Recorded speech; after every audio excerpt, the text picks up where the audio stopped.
Hi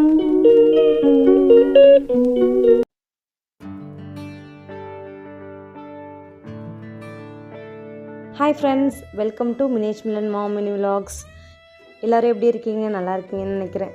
தம்பிங்களுக்கு shopping போன vlogs தான் இதில் ஷேர் பண்ணியிருக்கேன். ஒரு 2-3 நாள் எடுத்த கண்டினியூஸ் வீடியோஸை இதில் ஷேர் பண்ணியிருக்கேன்.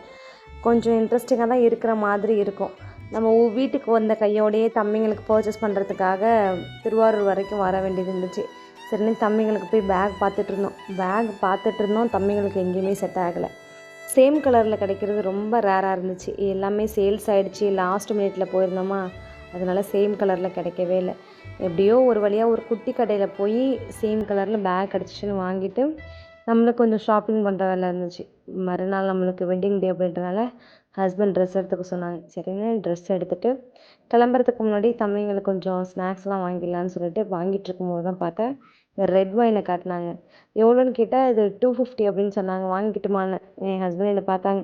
சரி வேணான்னு சொல்லிட்டு அதை அப்படியே அங்கேயே வச்சுட்டு அப்படியே நேராக சாப்பிடலாம் அப்படின்னு சொல்லிட்டு கிருஷ்ணாவுக்கு தான் போயிருந்தோம். போயிட்டு தம்பிங்களுக்கு காளான் தோசை சொல்லியிருந்தேன். ஆனால் அவங்க கொடுத்தது பன்னீர் தோசை. பன்னீர் 2 பேருமே சுத்தமாக சாப்பிட மாட்டாங்க. அதனால அவங்களுக்கு ஒரு ரைஸு ஆர்டர் பண்ணி அவங்களுக்கு சாப்பிட கொடுத்துட்டு நான் பன்னீர் தோசையை சாப்பிட்டுட்டு ஒரு காஃபி குடிச்சிட்டு அப்படியே கிளம்பிட்டோம். நாங்கள் வீட்டுக்கு வரும்போது நைட்டு 12 அந்த டைமில் தான் நாங்கள் வீட்டுக்கு வந்தோம். அந்த ஹோட்டல்லையுமே நாங்கள் தான் லாஸ்ட்டு கஸ்டமர். சாப்பிட்டுட்டு அப்படியே வீட்டுக்கு வந்தாச்சு. வந்து நல்லா தூங்கி ரெஸ்ட் எடுத்துகிட்டு காலையிலே கிச்சனுக்கு வந்து பார்த்தா ரொம்ப மெஸ்ஸியாக இருந்துச்சு.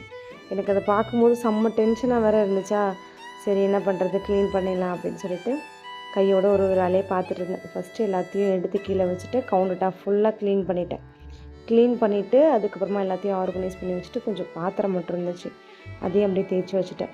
இந்த மணி பிளான்ட்ஸ் நான் வச்சுட்டு போனேன், வரத்துக்குள்ளேயே ஒரு 4-5 லீஃப் காலி ஆயிடுச்சு. சரி பரவாயில்ல அப்படின்னு சொல்லிட்டு ஃபுல்லாக க்ளீன் பண்ணிவிட்டு ஈவினிங் ஒரு நல்ல தூங்கினதுக்கப்புறமா ஒரு 7 மணி இருக்கும் நைட்டு.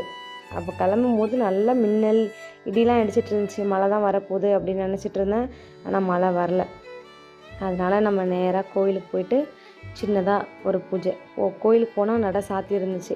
சரி நம்ம திருப்திக்காக விளக்கு போட்டு சாமி கும்பிட்டு வரலான்னு சாமி கும்பிட்டு அப்படியே வீட்டுக்கு வந்தாச்சு. வீட்டுக்கு வந்ததும் ஹஸ்பண்ட் ஐஸ்கிரீம் கேக்கு வாங்கி வச்சுருந்தாங்க. அதை கட் பண்ணலான்னு பார்த்தா கட் பண்ணவே முடியல. அப்புறம் 3 பேர் கை வச்சு கட் பண்ண முடியல. அப்புறம் எப்படியோ ஒரு வழியாக கட் பண்ணியாச்சு. கட் பண்ணோன்னே தம்பிங்களுக்கு ரொம்ப ஜாலியாகிட்டாங்க. அப்புறம் அவங்களுக்கு கொஞ்சமாக ஊட்டி விட்டுட்டு நம்ம ரொட்டீனை ஸ்டார்ட் பண்ணியாச்சு. நைட்டு டின்னருக்கு சிக்கன் பிரியாணியும் 65 ரெடி பண்ணலான்னு பிளான் பண்ணியிருந்தோம். சிலிண்டர் காலி ஆயிடுச்சு. சரின்னு விறகடுப்பு பற்ற வச்சு நானும் ஹஸ்பண்ட் தான் ரெடி பண்ணிகிட்டு இருந்தோம். அதோட அந்த பீஸ்ஃபுல்லான இரவு செம்ம சூப்பராக இருந்துச்சு. நான் ரெடி பண்ணி சாப்பிடும்போது 11:30 ஆயிடுச்சு. அப்படின்னு நான் இண்டக்ஷனில் சிக்கனை மட்டும் ஃப்ரை பண்ண ஸ்டார்ட் பண்ணிட்டேன். அப்படியே ஹஸ்பண்டும் பிரியாணி ரெடி பண்ணிட்டாங்க. எல்லோரும் சேர்ந்து சூப்பராக சாப்பிட்டாச்சு. இந்த ஆனிவர்சரி எனக்கு ரொம்பவும் ஹாப்பியாக போணுச்சு.